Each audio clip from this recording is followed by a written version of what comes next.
पगब यांनी पत्रकार परिषद घेऊन अगदी खालच्या पातळीचे शब्द वापरून माझ्यावरती जी टीका केली होती त्याचं उत्तर देण्यासाठीच मी आज तुम्हाला सगळ्यांना बोलवलं आहे. काल ज्यावेळेला पत्रकार परिषद झाली तेव्हा मी त्यांची पत्रकार परिषद पाहिली नव्हती. पहिल्यांदा त्यांनी जो शब्द वापरला नीच, मी पहिल्यांदा त्याला प्रश्न माझा असा आहे, माझे प्रश्न मातोश्रीचे आहेत. शेवटचे 2 दिवस बाळासाहेबांना त्यांची बॉडी अशी ठेवली होती का याबाबत चौकशी व्हावी अशी मागणी मी एकनाथ शिंदे यांच्याकडे केली सभेमध्ये. यावरती चौकशी व्हावी. खरं तर उद्धव ठाकरे यांच्यावरती बोलायला हवं होतं, पण उद्धव ठाकरेकडनं भाड खाऊन हा भाडको काल मला शिवाय देत होता. याची अवकात ना माझ्या पायाशी पण उभं राहायची, याची लायकी पण नाही, याची किंमत पण नाही. हा माझी किंमत काढतोय. शिवसेना प्रमुख बाळासाहेब ठाकरे असतानाच तर मृत्यूपत्र बनवल्यानंतर ह्याला वाहने सुरुवात केली नसता मातोश्री होती. हा मातोश्रीच्या जवळ का आला हे मला सगळं माहिती आहे. आज पक्ष फुटलाय, सगळे नेते बाहेर गेलेत, त्याला कारण हा चमचे आहे. हा फक्त उद्धवच्या कालाची लागत असतो. याच्या विभागामध्ये यांनी किती किती आतापर्यंत नगरसेवक निवडून आणले सांगेल का? फक्त चुगल्या करायच्या मातोश्रीला जाऊन उद्धवजींना, आणि उद्धवजींना ते अशी माणसं आवडतात. त्यातला हे एक आहे बाणगुळ. आणि म्हणून पहिल्यांदा तुम्हाला तो नीच म्हटला होता, त्याचा मी धिक्कार करतो, निषेध करतोय. त्यांनी कोळीबागी नासून दलाली खातो असं त्यांनी आमच्यावरती आरोप केला पुन्हा एकदा. याबाबतची मी पत्रकार परिषद घेऊन अग्रीमेंट दाखवली होती. त्यासाठीला आपण हे हॉटेल चालवायला दिलं होतं. डान्स बार नव्हताच, फक्त ऑर्केस्ट्रा होता आणि त्या ऑर्केस्ट्राचं परमिशन होतं.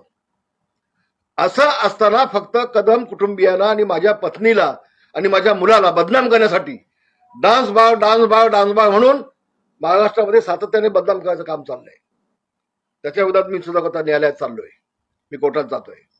उद्धवजींनी पण दोनदा उल्लेख केला त्याचा, बनक्यांच्या आईच्या नावावरती डान्स बार चालवतात म्हणून. आणि गेल्या 30-35 वर्षापासूनच आहे हॉटेल ते, आताच नाहीये. मी अग्रीमेंट दाखवली तुम्हाला सगळ्यांना प्रेसमध्ये त्याची. आणि त्या एफआयआर मध्ये एवढंच म्हटलंय की एक महिला मुलगी त्यामध्ये विक्षिप्त हावभाव करत होती. एवढं वाचल्यानंतर मी ताबडतोब माझं हॉटेल बंद करून टाकलं, त्या साठी बाहेर काढलं मी त्याला. हॉटेल बंद केलं आणि हॉटेल बंद केल्यानंतर 1.5 महिन्यानंतर हा झोपेतनं जागा झाला, त्यांनी विधानसभेत काढलं डान्स बार म्हणून. 1.5 महिन्यानंतर. नैतिकता आमच्याकडे आहे. बाया मुला नाचवून, महिला नाचवून, मुली नाचवून पैसे खाणारी अवलाद मी नाही. मी आता पुढे येतोय. अनिल पगब लबाड्या करायच्या, फसवायचं शासनाला, चोरी करायची, पैसे आपण कमवायचे, हे धंदे तुझे कसे आहेत ते मी दाखवतो. पहिल्यांदा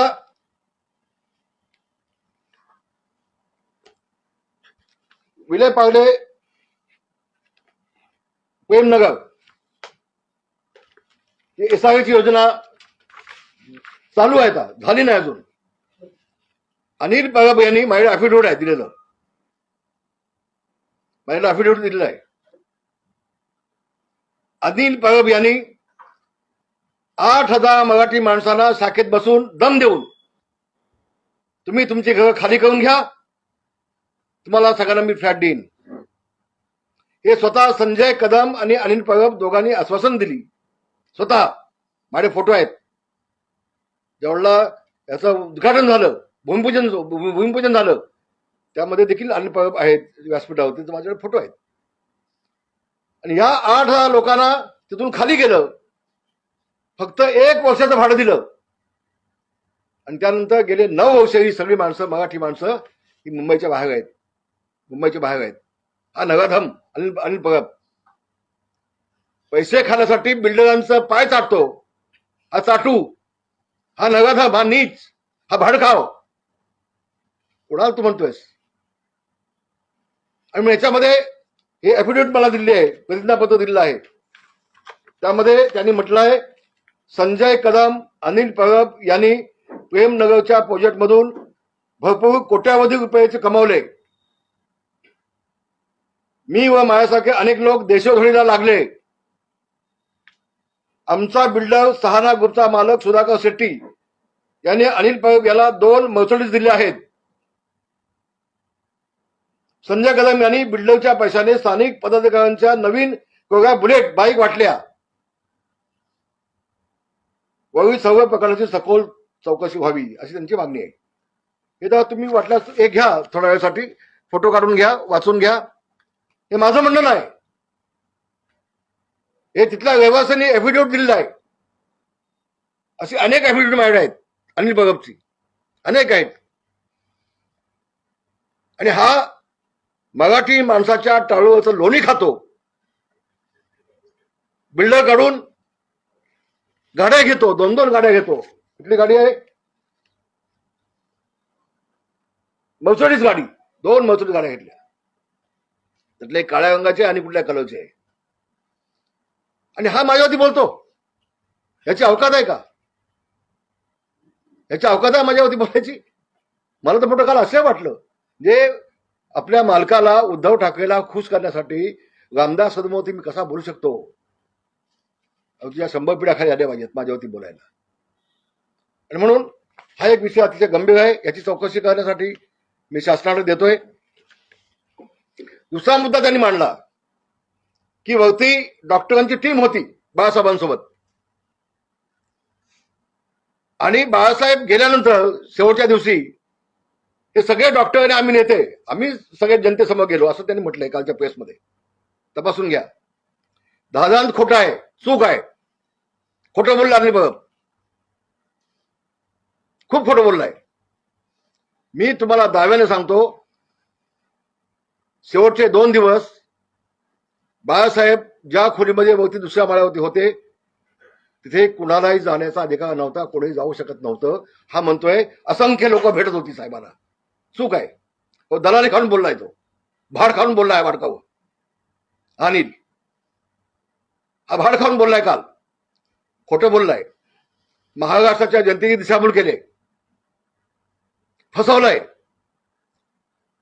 आणि उद्धव ठाकरेला खुश करण्यासाठी हे खोटं बोललाय. त्यांनी म्हटलंय सगळे नेते आणि डॉक्टर गेले होते. अरे जनाची नाही मनाची थोडी ठेव. प्रेस समोर फक्त मी एकटा गेलो होतो, डॉक्टर कोणी नव्हते. प्रेस समोर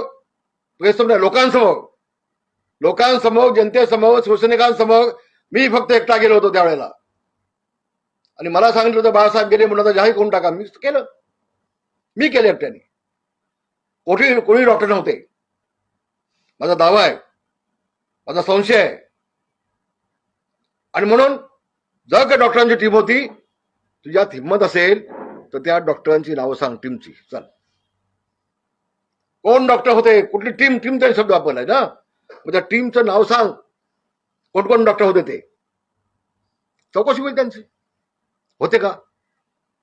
मग तुम्ही त्यांनी प्रेस बुलेटिन का काढलं नाही त्या डॉक्टरांनी? त्याचं उत्तर कोण देईल? जबाब देईल? कुणावरती बोलतोस तू? माझ्यावरती? म्हणून हे अनिल परबनी काल जे सांगितलंय ते धादांत खोटं आहे, 100% खोटं आहे. मी फक्त संशय निर्माण केला की याची चौकशी व्हावी या बाबीची. कारण 2 दिवसामध्ये कोणालाही वरती पाठवत नव्हते. वातावरण एकदम सुन्न होतं. नेत्याला पण कोणाला पाठवत नव्हते आणि डॉक्टर कोण नव्हते तिथे. म्हणून संशय व्यक्त केला. संशय व्यक्त करून एखादी जर चौकशी मागितली ती काही चूक नाही, चूक होत नाही. आणि म्हणून अनिल परब तू का बोलतोयस? उद्धव ठाकरे का बोलत नाहीत? उद्धव ठाकरेचे बाप होते बाळासाहेब ठाकरे. बापाच्या बाबतीमध्ये शंका कोणी उत्पन्न केली त्याचं निवसन स्वतः मुलांनी केलं पाहिजे. ह्या दलाला का सांगतोस तू? हा भडकाव, हा मराठी माणसाच्या टाळूचे लोणी खाणारा, हा बिल्डरांकडून मर्सिडीज गाड्या घेणारा, हा हैवान, याला याला तुम्ही सांगताय खुलासा करण्यासाठी? त्यांनी सांगितलं जवळपास 14 वर्षांनी रामदास कदमला कंठ फुटला आणि रामदास कदमनी मंत्रीपद घेतलं तेव्हा रामदास कदम का बोलले नाहीत असं त्याने खुलासा बोललाय. अरे अनिल पगव्या, मला मंत्रीपद दिलं ते कुठलं दिलं? इन्व्हायरमेंट दिलं, पर्यावरण खातं दिलं. तेवढा इन्व्हायरमेंट हे खातच नव्हतं कधी. आतापर्यंत इतिहासामध्ये इन्व्हायरमेंट हे खातं कधीच नव्हतं. मला काहीतरी इथं गुण लावायचा म्हणून ते खातं मला फक्त दिलं होतं. तुम्हाला एक आज मुद्दाम सांगतो गोष्ट. सुभाष देसाईंना त्यांचं महामंडळ दिलं, दिवाकर रावतेंना त्यांचं महामंडळ दिलं. मी ज्यावेळेला प्रदूषण महामंडळ मागायला गेलो कोणाकडे? मुख्यमंत्र्यांकडे, देवेंद्र फडणवीस. मग देवेंद्र फडणवीस मी चिडल्यानंतर मला आतमध्ये घेतला. मला म्हटले भाई जरा आतमध्ये या. मला म्हटले रामदास भाई, उद्धवजींनी मला सांगितलंय रामदास भाईंना महामंडळ द्यायचं नाही. मी तुळजाभवानी शपथ घेऊन सांगतोय आज, हे वास्तव आहे. आणि मग जेवढला मी गेलो उद्धवजींकडे की उद्धवजी, देवेंद्रजी म्हणतात तुमचं नाव सांगतायत. हो नाही, तुम्हाला मिळणार नाही ते. मला फक्त नामधावी लोक हसतील म्हणून मला ते दिलं होतं. माझ्या मुलाला पण तिकीट दिली जात नव्हती. अतिशय जवळ बोलतोय. राष्ट्रवादीचे माजी आमदार संजय कदम यांना 3 वेळेला मातोश्रीमध्ये आणून बसवली होती त्या सीटसाठी, जागेसाठी, आमदारकीसाठी. शेवटी मी शेवटचं हत्यार काढलं माझं. तेवढा जबरदस्तीनं योगेशला तिकीट दिली आणि तिकीट देऊन त्याला पाडण्याचा प्रयत्न केला. हे मी आज सांगतो आपल्याला. आणि या अनिल पागव्या, अरे 2009ला तुझा मालक आहे ना, मालक तुझा, त्यानेच मला पाडला ना. गुहागर मला पाडला कोणी? नातूला कोणी उभा केला? गुहागर मला का दिली? मी दापोली मागित होतो. हे जगाला माहिती आहे, अख्ख्या जगाला माहिती आहे. आणि तू काल जे काय उद्धव ठाकरेची चाकरी नोकर आहेस असं जे काल तुझं चाललं होतं सगळं, ते पाहिलं मी. पण उसळा पाहिलं काल. त्या पहिल्यांदा या गोष्टीचा मी खुलासा मुद्दाम करतोय की नामधारी मला काय ते द्यायला होतं म्हणून दिलं आणि त्यावेळेला देखील योगेशला पाडण्याचा प्रयत्न केला. त्यानंतर आता योगेश निवडून आल्यानंतर अनिल परबला पालकमंत्री बनवला. अनिल परब योगेशच्या ऐवजी संजय कदमला जवळ घ्यायचा. दापोली नगरपालिका निवडणुकीमध्ये एबी फॉर्म योगेश आमदार असताना स्थानिक एकही एबी फॉर्म त्याच्या हातात दिला नाही. माजी आमदार संजय कदमच्या हातात एबी फॉर्म दिले. कोण दिले? अगं तूच दिलेस ना. अगं अनिल परब तूच दिलेस ना रे. मग तेव्हा तुमची नैतिकता गेली होती कुठे गेली होती? योगेशच्या सगळ्या कार्यकर्त्यांची हकालपट्टी केली आणि राष्ट्रवादीच्या लोकांना तिथं नियुक्ती केली. तूच केलीस जाहीरपणे दापोलीत जाऊन. कुठं तुझी नैतिकता गेली होती तेव्हा काय आम्ही शिंदेसोबत गेलो नव्हतो ना, तेव्हा तुमच्यासोबत होतो. पण जगातला एकमेव नेता आहे, आपल्याच नेत्याला संपवायचा, आपल्याच आमदाराला संपवायचा. तुझ्या मालकाने केला उद्धव ठाकरेंनी. त्याला विचार ना, त्याला विचार ना. आणि म्हणून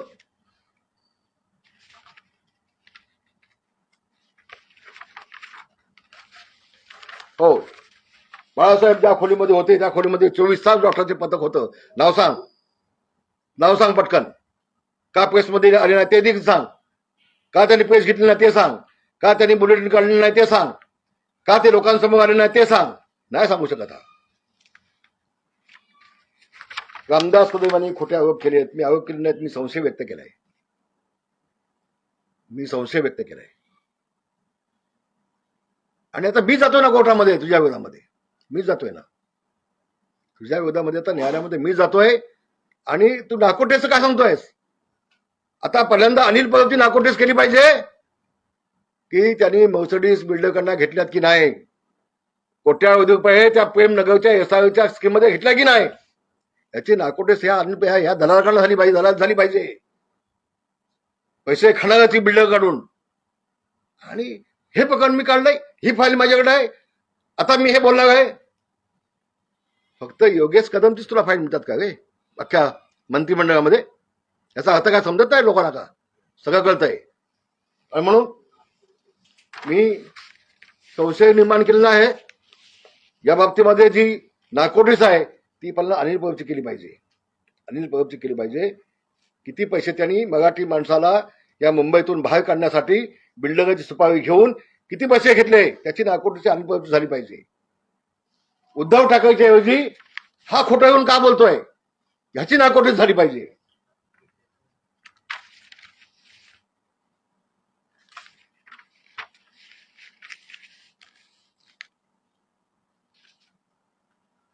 त्यांनी म्हटलंय की मेलेल्या माणसाचे ठसे घेऊन त्याचा उपयोग काय असतो, तर तुला माहिती ना, मी कसं सांगू?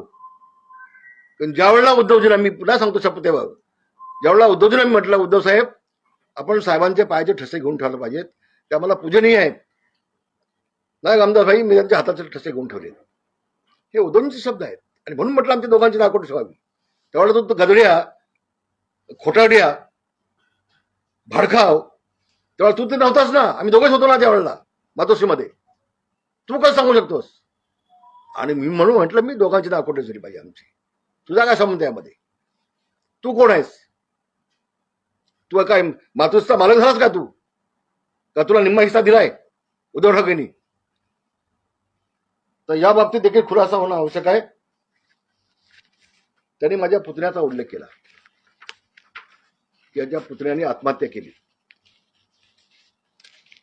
माझा मोठ्या भावाचा मुलगा हा अनिल परबच्या विरोधात कोर्टात जातोय. आमच्या कुटुंबामध्ये कुणीही आत्महत्या केलेली नाही. माझ्या पुतण्याने आत्महत्या केली नाही.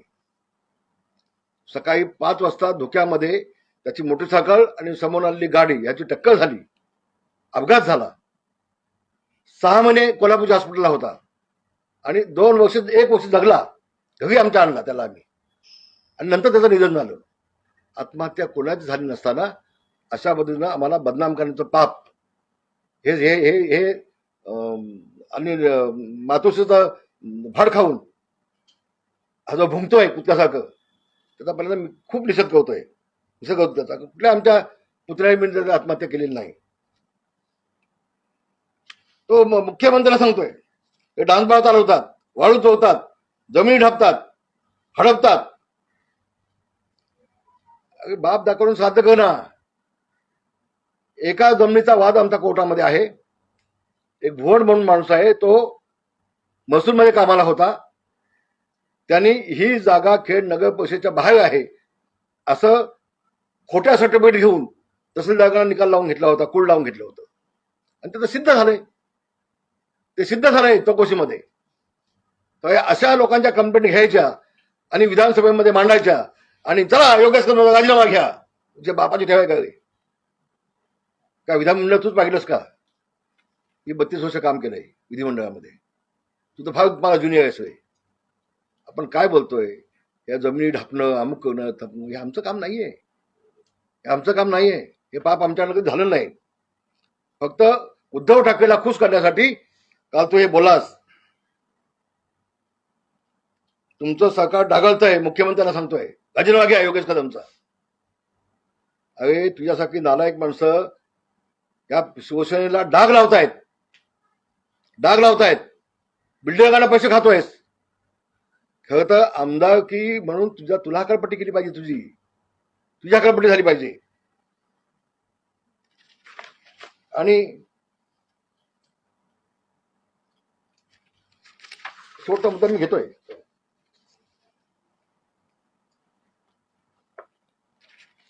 हे जे केबल चालवतो अनिल परब, संदीप धोंडे यांनी मायक्रो स्कॅन फायबर महसूल बुडवल्याबाबतची मी तक्रार शासनाला केलेली आहे.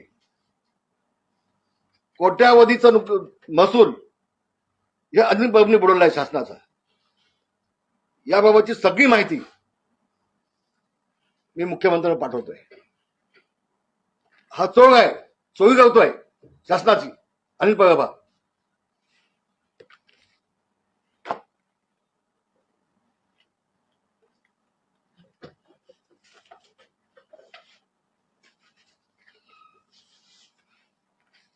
नाही.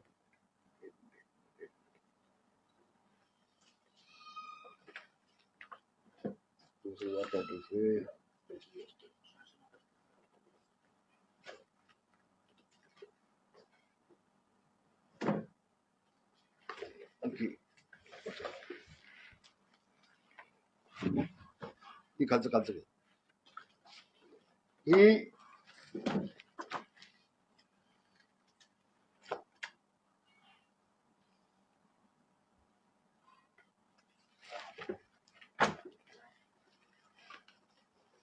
Hathway Sai star cable and datacom private limited, Hathway Dattatray cable network. Dattatray कोण?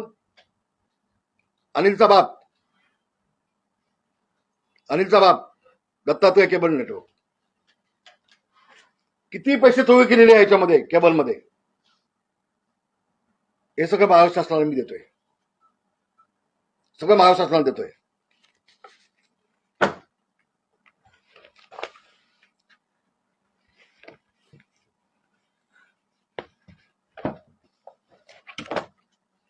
मुलीचं नाव ते कुठं आहे? नाही गं,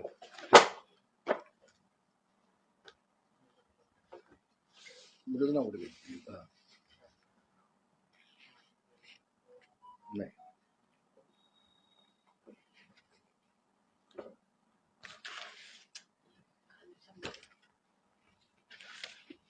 त्यांनी अक्षरशः हैवाग मांडला केबलमध्ये. मी त्यांच्या केबलच्या ज्या बोगस कंपनी आहेत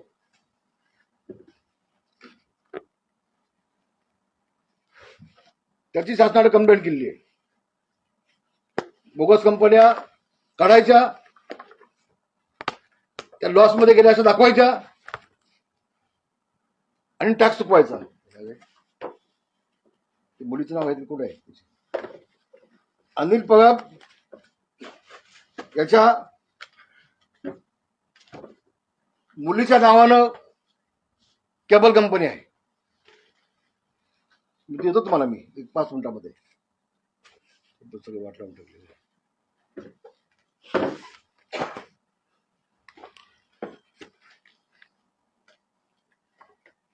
दत्तात्रय नेटवर्क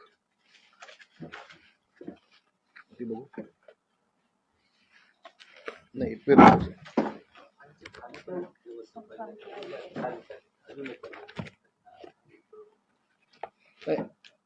अनिल परब, सदानंद कदम व नितीन केणी यांच्या कंपन्यांची नावं सगळी आहेत. त्यांच्या कंपन्यांची सगळी नावं आहेत आणि किती बोगस कंपन्या काढल्या त्याची यादी सगळी माझ्याकडे आहे. त्याची यादी सगळी माझ्याकडे आहे. हे बघा, मुंबईतील भूमिगत ऑप्टिकल फायबर नेटवर्क मार्फत आमदार अनिल परब व त्याच्या बेनामी कंपन्यांचे संचालक अनिकेत सदानंद कदम, हायपरटेक प्रायव्हेट लिमिटेड, अनुजा अनिल परब, दीपांश रवींद्र परब यांचे व इतर बेनामी कंपन्यांद्वारे होणाऱ्या महसूल संदर्भात चौकशी करण्याबाबत मी शासनाला पत्र देतोय. अनिल परब ही कोण आहे? ही अनुजा अनिल परब कोण आहे? त्याची मुलगी आहे.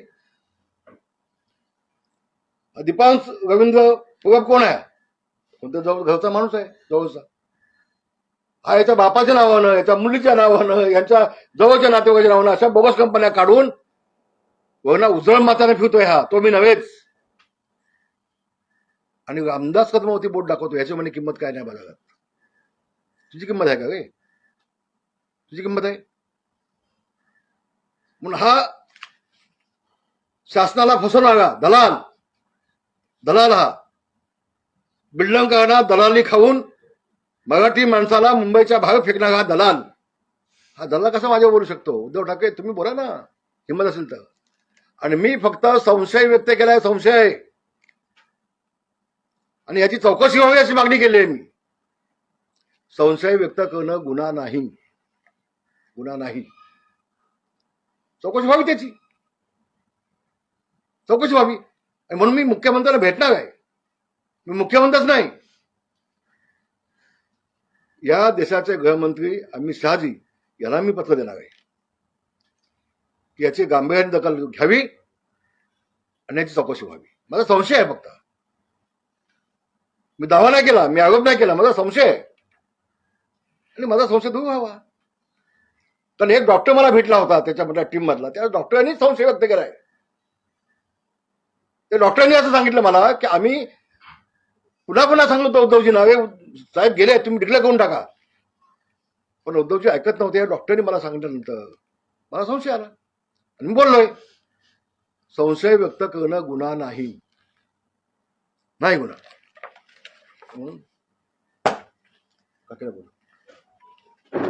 त्यांनी आणखी एक मुद्दा व्यक्त केलाय की माझी पत्नीनं आत्महत्या करण्याचा प्रयत्न केला. हे आमच्या किती मुळा होतो बघा. याची बायका, मुलं, बाप, मुली, मुलगा, या सगळ्यांच्या कंपन्या काढल्यात नावानं. यांचे धंदे आहेत हे. आणि दुसऱ्यांच्या बायकांच्या वरती त्यांची इज्जत काढायची महाराष्ट्रामध्ये. डान्स बार चालवत आहेत. मंत्र्याची आई, तिला बदनाम करायचं. आत्महत्या करत होती, तिला बदनाम करायचं. हे पाप आहेत, पाप. माझी मुलगी होती त्यावेळेला, ती लहान होती. आता मोठी लग्न झाली, तिथं लहान होती, ती होती त्यावेळेला तिथं. आणि मी झोपलो होतो, आम्ही दोघेच होतो आणि मुलगी माझी. मुलीने मला उठवलं, पप्पा आई आई आई आई आई आई किती चालते. मग मी धावत गेलो. हे हात अजून माझे बघा भाजलेले हात आहेत. मी 2 हंडे पाणी घेतलं, तिच्यावरती उठलं आणि आम्ही जसलोकला आलो. सोनी एक खुर्ची बसायला द्यायचं, इथे जाणार, इथे इथे जाणार, इथे खुर्ची का नाही इथं. ही माझी मिसेस ज्योती रामदास कदम. आणि त्यांनी जे आरोप केलेत, माझ्या पत्नीवरती आरोप केलेत. त्यांनी धादान खोटे आरोप केलेत. आमच्या घरची इज्जत त्यांनी आज काढले महाराष्ट्रामध्ये. मी उलट तिला अमेरिकेला पण घेऊन गेलो होतो. अमेरिकेला आम्ही ट्रीटमेंट केली त्यावरती. आणि मला अभिमान आहे, मी माझ्या पत्नीला वाचवला. बाळासाहेब 2दा आले होते जसलोकमध्ये, 2दा. मनोज जोशी आले होते. आणि हा नालायक माणूस, हा नीच माणूस, महानीच माणूस, हा आमच्यावर धादांत खोटे आरोप करतोय. नाकोटच करा, कसली तुझी नाकोट झाली पाहिजे.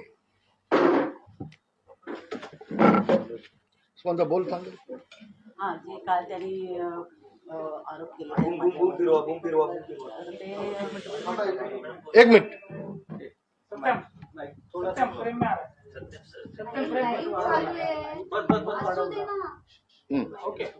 काल त्यांनी जे आरोप केलेले आहेत, म्हणजे आमच्या कुटुंबावरच म्हणेल मी, साहेबांवर जे केलेले आहेत ते फार चुकीचे आरोप आहेत. 1993ला जे माझं ॲक्सिडेंट झालं ते स्टोनही झालेलं आहे. आणि तेव्हा असं काही नव्हतं, आमच्याकडे गॅस लाईन आहे, आमच्याकडे सिलेंडर आहेत. आम्ही एवढे श्रीमंत नव्हतोच आम्ही तेव्हा. आम्ही करवंट्या जाळून पण आम्ही जेवण केलं आहे. असं नाही तर एवढ्या मीडियामध्ये येते की स्टोव नाही कसा, आमदाराच्या घरी स्टोव कसा असू शकतो. ते स्टोव होते आणि गॅस पण होता, स्टोअर पण करत होत्या बायका त्यावेळेला. आणि ते मी करत होते. आणि मी उभे असताना माझा पदर त्या स्टोववरती पडला आणि त्यामुळे तो मी असं हे करताना स्टोव उडाल्यानंतर तो स्फोट झाला आणि त्याच्यातही मी भाजले. आणि मग तशीच गाडी करून आम्ही खेडवरून जसलोकला आलो. आधी आम्ही ते पण आलो, कांदिवलीच्या हॉस्पिटलमध्ये आलो. कांदिवलीवरून सांगितलं की डायरेक्ट तुम्ही जसलोकला घेऊन जा. आणि तिथे जसलोकला मी 2 महिने ॲडमिट होते. माझ्या बाजीच्या रूममध्ये साहेब होते. आणि त्यांनी असं करायचं शक्यच नाही ना. आणि ते का असं करतील. आणि मग असं केलं असं ते वाचवायचा प्रयत्न करणार नाही ना. आणि मी अमेरिकेपासून त्यांनी फिरलं, असं नाही की असं हे केलं. आणि स्वतः त्यांनी वाचवताना त्यांचा हात पण भाजलेला आहे. आणि हे राजकारण फार म्हणजे चुकीचं. मी आज पहिल्यांदा तुमच्या मीडियासमोर आले. कधी मला हे राजकारण कधी माहीत नव्हतं. कधीच आम्ही त्यांच्या घरात चर्चा करतो. पण आज मुलगा झाला किंवा हे झाले, असं करणं फार चुकीचं वाटतंय मला. म्हणून मी आज सांगितलं, मी बोलते. मला यायचं होतं मीडियासमोर, मी आले. आता त्या प्रतिक्रिया येतील की आता बायकोला आणली नाही, त्यांनी हे केलं. पण हे चुकीचं आहे. मला सांगावंच वाटलं म्हणून मी सांगते. तुमचा प्रश्न आहे, काय तुम्ही द्यायचं ते उत्तर. म्हणजे आणि मीडियामध्ये पण असं एवढं पसरवू नका. ते म्हणजे कुटुंबाला पण त्रास होतोय. असं तुमचे ते स्टेटमेंट जे येत आहेत ना, जे पब्लिक बोलते ते वेगळं आहे, पण तुम्ही जो घालताय प्रकार तुमच्या ह्याच्यामध्ये फार चुकीचं आहे. ते एखादी एवढी बदनामी तरी करू नका ना. तुम्ही त्याच्यामध्ये बघा काय बोलतायत ते, आणि खरं ते आहे का परिस्थिती, हे पण विचार करा. आम्ही पण फेसबुक तर आम्ही पण बघतो, आम्हाला खूप त्रास होतो याचा. म्हणून सॉरी, मी हे पहिल्यांदा मी तुमच्या मीडियासमोर आले, पण असं काही झालेलं नाहीये.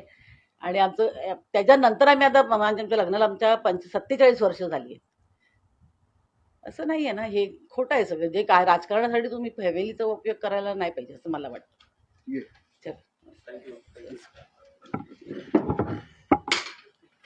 काय म्हटली राजकारण करण्यासाठी तुम्ही दुसऱ्यांच्या फॅमिलीचा विचार करता. तुम्ही फॅमिलीला घेतायच मग तुमची राजकीय पुढे बांधून घेण्यासाठी. आणि हे भोगायला लागते अनिल पवारला. मी माझी मिसेस अनिल पवारच्या विरोधामध्ये न्यायालयात जाणार. त्यांनी नाहक आमची बदनामी केली, माझ्या पत्नीची बदनामी केली, नाहक बदनामी केली. मी तिचा ॲफिडेव्हिट देतोय, ते रजिस्टर करून घेतो आम्ही. आणि आम्हीच काय कुणाच्याही बायका मुलांच्या बाबतीमध्ये असं नका बोलू नव्हे. हा कुठला प्रकार काढला तुम्ही नवीन? हे एखाद्या बाईला तुम्ही बदनामच करून टाकली, तिला आत्महत्याच करत होते ती. ह्याच्यासाठी राजकीय पुढे भांगण्यासाठी, म्हणजे उद्धव ठाकरे खुश करण्यासाठी. काय बाळासाहेबांनी हे शिकवलं का तुला? तू शिवसैनिक आहेस का गे? बाळासाहेब असते ना, लाच घातली असते कंबोडे, लाच घातली असते. आणि म्हणून मी आपल्या एवढं सांगतोय, आम्ही सन्मानानं जगलोय.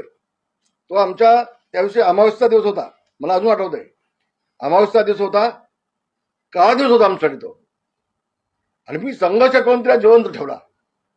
तू काय मला सांगतोस माकडा? तू काय सांगतोयस? आणि अनेक विटनेस माझ्याकडे आहेत. त्यांनी म्हटलं काल प्रेसमध्ये, अनेक विटनेस माझ्याकडे आहेत. अण्णा एक विटनेस तर मी झोपलो होतो. माझी लहान मुलगी त्यावेळेला, आता लग्न झालं, ती लहान होती 7-8 वर्षाची. ती धावत माझ्याकडे आली, तिने मला उठवलं आणि मी विझवली बायकोला पाणी टाकून.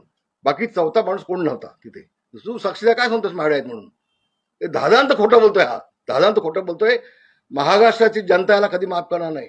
आणि मी न्यायालयात जाणार, मी न्यायालयात जाणार. मग याची किंमत काय लावायची तुम्ही ठरवीत. पण हा केबल चोरी करतोय. आणखी एक मी आपल्याला सांगतोय, हे बघा, त्यांनी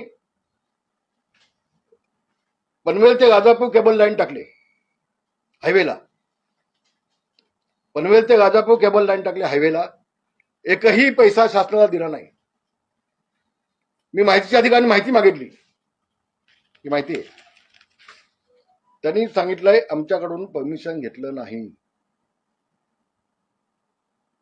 माझ्यावर पत्र आहे तुमचं.